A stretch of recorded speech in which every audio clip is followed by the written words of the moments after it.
మహాశివరాత్రి పర్వదినాన్ని పురస్కరించుకుని రెంటచింతల మండల పరిధిలోని సత్రశాలలో కొలువుతీరిన శ్రీ గంగా భ్రమరాంబ సమేత శ్రీ మల్లికార్జున స్వామి వారిని మాచర్ల శాసనసభ్యులు జూలకంటి బ్రహ్మానందరెడ్డి ఆయన సతీమణి శోభారాణి దర్శించుకున్నారు. స్వామివారికి పట్టు వస్త్రాలు సమర్పించి గర్భాలయంలో కొలువుతీరిన స్వామివారికి అమ్మవార్లకు ప్రత్యేక పూజలు నిర్వహించి మొక్కులు తీర్చుకున్నారు.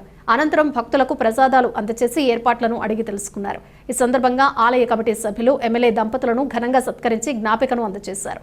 ఈ కార్యక్రమంలో కూటమి పార్టీల నాయకులు కార్యకర్తలు పాల్గొన్నారు.